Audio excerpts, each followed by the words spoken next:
నమస్తే, welcome to our channel. నేను సిరి. 2029 ఎలక్షన్స్లో జగన్మోహన్ రెడ్డి గారు అయితే చంద్రబాబు నాయుడు గారికి సింగిల్ డిజిట్ వస్తుందని చెప్పేసి అయితే ఒక చిలక జోషన్ లాగా చెప్పేస్తున్నారు. ఏ ధీమాతోని మరి తను అలా మాట్లాడుతున్నారు అనేది మనకి వివరించడానికి మనతో పాటు ఉన్నారు ప్రముఖ senior journalist, political analyst CS Rao గారు. నమస్కారం సార్. నమస్తే సార్, ఇప్పుడు జగన్మోహన్ రెడ్డి గారు ఒక సభలో అయితే చంద్రబాబు నాయుడు గారి గురించి చెప్తున్నారు. ఏంటంటే 2029 ఎలక్షన్స్ ఆ టైంలో చంద్రబాబు నాయుడు గారికి సింగిల్ డిజిట్ మాత్రమే వస్తుంది అని చెప్పేసి తను ఒక జోషం అయితే చెప్పడం జరుగుతుంది. ఎందుకు అంత ధైర్యంగా తను ఎలా మాట్లాడగలుగుతున్నారు అసలు? ఇప్పుడు చంద్రబాబు నాయుడు ప్రమాణ స్వీకారం చేసింది 12వ తారీఖు జూన్. ఇంకా 10 రోజులు నిండ్ల. చంద్రబాబు నాయుడు పరిపాలన ఎలా ఉంటుంది, ఆయన ఇచ్చిన హామీలు నెరవేరుస్తారా లేదా అనేది ఇప్పటివరకు స్పష్టత లేదు. అయినా కానీ జగన్మోహన్ రెడ్డి ఊహ ఏంటంటే చంద్రబాబు నాయుడు ఇచ్చినటువంటి హామీలను నెరవేర్చలేడు. కాబట్టి ప్రజలు 2029 ఎన్నికల్లో మనకి అద్భుతమైనటువంటి విజయాన్ని అందించబోతూ ఉన్నారు. చంద్రబాబు నాయుడికి సింగిల్ డిజిట్ మాత్రమే వస్తుంది అని చెప్పి చెబుతున్నాడు. ఎందుకు, ఆయనకి 11 వచ్చినాయి కాబట్టి ఇక నా సింగిల్ డిజిట్ అంటే 10 కన్నా తక్కువ వస్తాయి అనేది ఆయన చెప్తున్నాడు. అంటే ఆయన వ్యాఖ్యలు వింటుంటే కేఏ పాల్ కూడా ఇలాంటి మాటలు మాట్లాడుతుంటాడు. నేను రాబోయేటువంటి ఎన్నికల్లో నేనే ప్రధానమంత్రి అవుతాను, ముఖ్యమంత్రిని అవుతాను అని మాట్లాడుతుంటాడు. పవన్ కళ్యాణ్ కూడా అప్పుడప్పుడు, పవన్ నువ్వు నాతోటి రా, నేను ముఖ్యమంత్రిని చేస్తాను, నేను ప్రధానమంత్రిగా ఉంటాను ఢిల్లీలో, నువ్వు ఆంధ్రప్రదేశ్లో ముఖ్యమంత్రిగా ఉండు, 5 లక్షల కోట్ల రూపాయలు నేను తీసుకొస్తాను, ఆంధ్రాని అమెరికా చేసేద్దాం, తెలంగాణనేమో లండన్ చేసేద్దాం, లేదా కెనడా చేసేద్దాం అని చెప్పి చెబుతుంటాడు కేఏ పాల్. తెలుసు కదా, తెలుసు. కేఏ పాల్ ఇప్పటికి కూడా ఆయన ఏం చెప్తూ ఉంటాడంటే, అసలు నాకు అందరూ ఓట్లు వేశారు, ఆ ఓట్లు ఇటుపోయి నాకు చెప్పాలి అంటున్నాడు. ఇప్పుడు కుటుంబంలో 21 ఓట్లు ఉన్నాయి, కానీ 4 ఓట్లు మాత్రం పడినాయి, మిగతా ఓట్లు అసలు ఎటుపోయి నాకు చెప్పాలంటున్నాడు కేఏ పాల్. సేమ్ అలానే ఇప్పుడు జగన్మోహన్ రెడ్డి కూడా నాకు ఓట్లు వేశారు, అవి ఎటుపోయి తెలియట్లేదు, నన్ను మోసం చేశారని తెలుసు, కానీ ఆధారాలు చేశారనేది చెప్పడానికి నా దగ్గర ఆధారాలు లేవు, కాబట్టి ఆ దేవుడికి తెలియాలి, ఆధారాలు లేవు కాబట్టి నేనేం చేయలేను. ఇది కూడా దేవుడి స్క్రిప్ట్ అనుకోవచ్చు కదా. దేవుడి స్క్రిప్టే మరి. దేవుడి స్క్రిప్ట్ కాకపోతే 151 2019లో వస్తే దాంట్లో 5 తీసేస్తే 11 మిగిలినాయి. మళ్ళీ ఇప్పుడు ఏదో ఒక సంఖ్య చెప్తున్నారు. అమరావతికి సంబంధించి చంద్రబాబు నాయుడు పర్యటించి అమరావతి ఉద్యమం నడిచి 1631 రోజు అయినాయి, కాబట్టి అవి మొత్తం కూడితే 11 వస్తుంది అని చెప్పి అదే వచ్చింది జగన్మోహన్ రెడ్డికి. అంటే ఇవన్నీ కూడా దేవుని స్క్రిప్టే కదా. మరి అమరావతి రైతులతోటి ఏ విధంగా ఆడుకున్నాడు జగన్మోహన్ రెడ్డి అనేది తెలుసు కదా.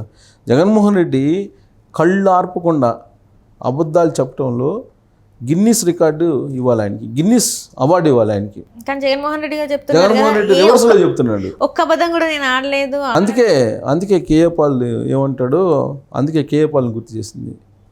కేఏ పాల్ కూడా అదే చెప్తాడు కదా, ఒక్కసారి నన్ను గెలిపిండి, నేను అమెరికా చేసేస్తాను ఆంధ్రాని, అసలు నన్ను ప్రజలు గెలిపించాలనుకుంటున్నారు, అసలు వై నాట్ 175 అన్నాడు ఆయన కూడా. తెలుసా కేఏ పాల్ ఆయన కూడా అన్నాడు వై నాట్ 175 అన్నాడు.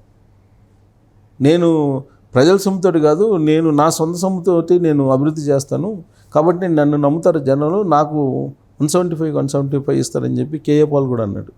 జగన్మోహన్ రెడ్డి ఏ విధంగా అయితే కలలుగా అంటున్నాడో కేఏ పాల్ కూడా అంతకన్నా ఎక్కువ కలగా అంటున్నారు. బహుశా వీళ్ళిద్దరికీ ఏదో సంథింగ్ ఒకే వేవ్ లెంత్ ఉన్నట్టుంది, మైండ్ సెట్ కానీ వేవ్ లెంత్ కానీ ఒకేలాగా కనిపిస్తూ ఉన్నాయి. జగన్మోహన్ రెడ్డి ఏదోనో ఆయనది.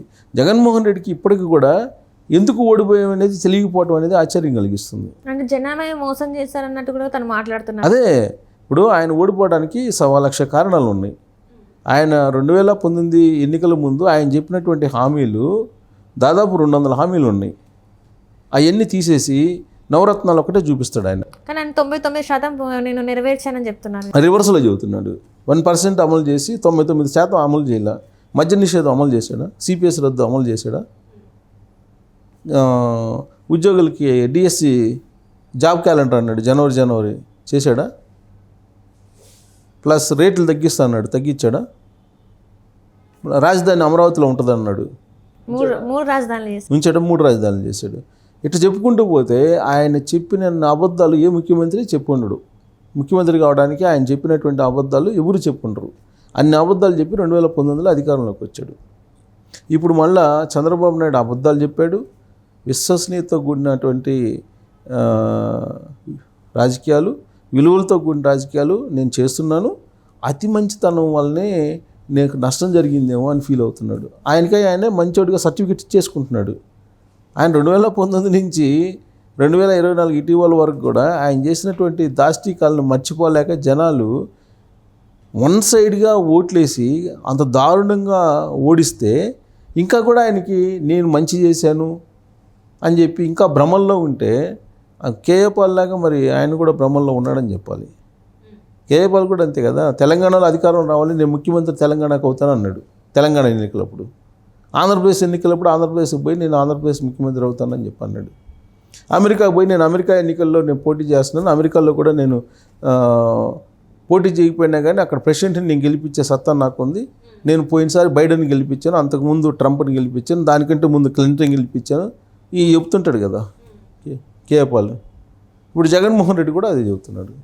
జగన్మోహన్ రెడ్డి ఏం చెబుతున్నాడు, చంద్రబాబు నాయుడిని ఈసారి 2029 ఎన్నికల్లో ఓడిస్తారు ప్రజలు, సింగిల్ డిజిటే ఇస్తారు ఆయనకి, నేనే రాబోయేటువంటి రోజుల్లో ముఖ్యమంత్రి, నేను మంచితనంగా ఉండటం వల్లే జరిగింది అని చెబుతున్నాడు ఆయన. ప్లస్ ప్రాంతాలు మతాలు చూడకుండా, కులాలు చూడకుండా అందరికీ న్యాయం చేశాను నేను. ఇంకో మాట కూడా అన్నారు కదా, మాకు ఓటేసిన వేయకపోయినా కూడా మేము ప్రజలను ఆదరించామని చెప్పేసి కూడా అన్నారు. ప్రజలు వేయకపోయినా కానీ ఆదరించామని ఆయన తెలియని ప్రాథమిక సూత్రం ఏంటంటే, అధికారంలోకి ప్రజాస్వామ్యంలో మెజారిటీ స్థానాల్లో ఇచ్చినటువంటి వాళ్ళు అధికారంలోకి వస్తారు. అయినంత మాత్రం చేత ఎవరైతే ప్రతిపక్షానికి వేశారో వాళ్ళని నిర్లక్ష్యం చేయమని చెప్పి ప్రజాస్వామ్యం చెప్పట్లా. అధికారంలో ఉన్నటువంటి వాళ్ళు అందరికీ న్యాయం చేయాలని ప్రజాస్వామ్యం చెప్తుంది. ఆయన ఏదో దైవాంశ సంభూతుడిలాగా ఆయన ప్రాంతాలకి మతాలకి అతీతంగా లేకపోతే ప్రతిపక్షాలను కూడా చూడకుండా నేను న్యాయం చేశాను అని చెప్పడం అనేది ఆయనకి ప్రజాస్వామ్య మూల సూత్రం తెలియట్లేదు అని చెప్పి అర్థమవుతుంది. అసలు ప్రజాస్వామ్య మూల సూత్రం తెలిస్తే ఆయన ఆ మాట అండు. ఇప్పుడు చంద్రబాబు నాయుడు ముఖ్యమంత్రి అయ్యాడు, 11 మంది ఎమ్మెల్యేలు జగన్మోహన్ రెడ్డికి ఇచ్చారు. మరి ఆ 11 మంది ఎమ్మెల్యేలు ఉన్న చోట అభివృద్ధి కార్యక్రమాలు జరగవా? జరుగుతాయి. అక్కడ ఆ 11 నియోజకవర్గాలు ఉన్న చోట కూడా పెన్షన్లు ఇస్తాడు చంద్రబాబు నాయుడు. జగన్మోహన్ రెడ్డికి ఓట్లు వేశారని చెప్పి చంద్రబాబు నాయుడు ముఖ్యమంత్రి అయిన తర్వాత వాళ్ళకి ఎవరా రోడ్లు వేయరా, మంచినీళ్ళు ఎవరా? ప్రజాస్వామ్యంలో ప్రతిపక్షం అధికార పక్షం అనేది జస్ట్ ఎన్నికల వరకే. ఎన్నికలు అయిపోయిన తర్వాత ప్రభుత్వం ఏర్పడిన తర్వాత ప్రతిపక్షం కూడా ప్రభుత్వంలో భాగం, అలా భావించాలి. జగన్మోహన్ రెడ్డి వచ్చిన తర్వాత దురదృష్టకరం ఏంటంటే శత్రువర్గంగా చూశాడు, రాజకీయాలు మొత్తాన్ని అసలు మార్చేశాడు. రాజకీయం అంటేనే బూతులు, రాజకీయం అంటేనే కొట్లాట్లు, రాజకీయం అంటే జైలుకి పంపించటం, రాజకీయం అంటేనే వ్యతిరేకులందరినీ ఈసడించుకోవటం, రాజకీయం అంటేనే క్రిస్టియన్సు, రాజకీయం అంటేనే అదర్ మతాలు ఉండకూడదు, ఈ కాన్సెప్ట్ని ఆయన తీసుకొచ్చాడు. ఎలా ఉందంటే దెయ్యాలు వేదాలు వల్లిస్తారు అని అంటుంటారు, సహజంగా కామెంట్ చేస్తూ ఉంటారు. అలాగా ప్రతివత పరమాణం వండినట్టు అని చెప్తుంటారు పెద్దలు. అలాగే ఎప్పుడు కూడా లాస్ట్కి రెడ్ లైట్ల ఏరియాలో ఉండేవాళ్ళు కూడా బయటకు వచ్చినప్పుడు వాళ్ళని ఆ పేరు పెట్టి పిలిస్తే ఒప్పుకోరు. అలాగా తప్పు చేసినటువంటి వాడికి తమ తప్పు ఎరగదు. వేమన ఎప్పుడో చెప్పాడు, ఇలాంటి వాళ్ళు ఉంటారని ఎప్పుడో చెప్పాడు ఆయన. వేమన శతకాల్లో రాశాడు, తప్పు లేనివాడు తమ తప్పులు ఎరగడని.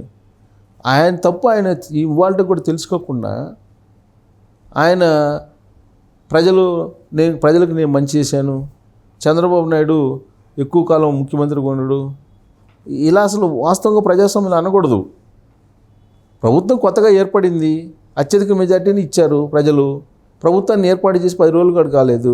ఈ లోపుగానే చంద్రబాబు నాయుడు దిగిపోతున్నాడు. కళ్ళు మూసి కన్ను తెరిస్తే 2029 వస్తుంది, సింగిల్ డిజిటే చంద్రబాబు నాయుడుకి వస్తుంది. ప్లస్ ఆయన ఏంటి, అసెంబ్లీకి వెళ్ళినా కానీ న్యాయం జరుగుతుందని నమ్మకం లేదు, అందుకే నేను ప్రజల్లోకి వెళ్తున్నాను. వెళ్ళు ప్రజల్లోకి, అసెంబ్లీని వదిలిపెట్టి. ఎమ్మెల్యేగా గెలిపించారు కదా, మరి వాళ్ళకేం చెప్తావు గెలిపించిన వాళ్ళకి? అసెంబ్లీకి వెళ్లకుండా, అసెంబ్లీకి వెళ్ళటం అంటే గెలిస్తేనేనా, అధికారం ఉంటేనే అసెంబ్లీకి వెళ్తావా? అసెంబ్లీకి ప్రతిపక్షంలో ఉండి నువ్వు ప్రజావాణిని వినిపించాలి కదా అసెంబ్లీకి వెళ్ళి. ఆయన మాటలు చూస్తుంటే అసెంబ్లీకి అటెండ్ అయ్యేలాగా కనిపించట్లా నాకు. ఆయనతో పాటు గెలిచిన ఎమ్మెల్యేలను కూడా వెళ్ళనిచ్చే అవకాశం లేదన్నట్టుగా అనిపిస్తుంది. ఆయన స్పీచ్, ఆయన వ్యాఖ్యలు విస్తృత స్థాయి సమావేశంలో ఇస్తున్నటువంటి డైరెక్షన్ చూస్తే, దిశానిర్దేశం చూస్తుంటే ఆయన అసలు అసెంబ్లీకి కంప్లీట్గా బహిష్కరించేటట్టున్నాడు. ముందే అసలు ప్రమాణ స్వీకారం చేయకముందే బహిష్కరించేలాగా ఉన్నాయి ఆయన వ్యాఖ్యలు. బహుశా నేను అనుకున్న ప్రమాణ స్వీకారం చేసిన తర్వాత బహిష్కరించి వస్తారులాగా ఉంది వాళ్ళు. అది అలాంటి స్పీచే ఉంది ఆయనది. ఆయన ఇప్పుడు ఆశపట్ల తప్పులేదు, అత్యాశ ఉండకూడదు ఎప్పుడు. అదే సినిమాలో రజనీకాంత్ చెప్తుంటాడు, అతిగా ఆశపడే ఆరాటపడే వాళ్ళు ఎలా ఏదో చెప్తుంటారు. అతిగా ఆవేశపడే ఆడది, అతిగా ఆశపడ్డ మగవాడి జీవితంలో బాగుపడినట్లే. దానికి రాజకీయాలు కానీ గుర్తింపు చేస్తే ఇది సరిపోద్ది.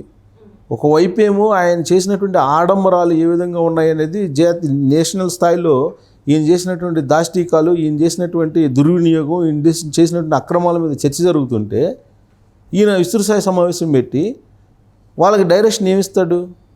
చంద్రబాబు నాయుడు సింగిల్ డిజిట్ ఓడిపోతాడు 2029లో అని చెప్పి అంటాడు ఆయన. అంటే ఇదంతా కూడా ఆయన విస్తృతస్థాయి సమావేశం పెట్టుకుంది ఏంటంటే ఆయన పార్టీని ఏదో కాపాడుకోవాలి అనేటువంటి ఒక తాపత్రయం, ఒక ఆరాటం. ఇందాక చెప్పాం కదా ఆరాటం అని. అలాంటి ఆరాటం కనిపిస్తుంది తప్పితే ఇంకొక వైపు కేఏపాల్ కనబడుతున్నాడు ఆయన మాటల్లో. అంటే కేఏపాల్ని కించపరుచుతున్నాను. కేఏపాల్ది చాలా హై ప్రొఫైల్డ్ కేఏపాల్ది. సరే, ఆ తర్వాత ఆయన జగన్మోహన్ రెడ్డి లాగా తయారయ్యాడు, అది వేరే విషయం. కేఏపాల్ లాగా జగన్మోహన్ రెడ్డి తయారయ్యాడా లేదా జగన్మోహన్ రెడ్డి కేఏపాల్ లాగా తయారయ్యాడా అనేది ఇప్పుడు పెద్ద ప్రశ్న ఆంధ్రప్రదేశ్లో. కేఏపాల్ నాకు తెలిసినప్పుడు 97లో నేనే స్వయంగా చూసాను కేఏపాల్ ఏ స్టేజ్లో ఉండేవాళ్ళు. ఇప్పుడు సరే రాజకీయంగా వచ్చి ఆయన విధంగా అయ్యాడు.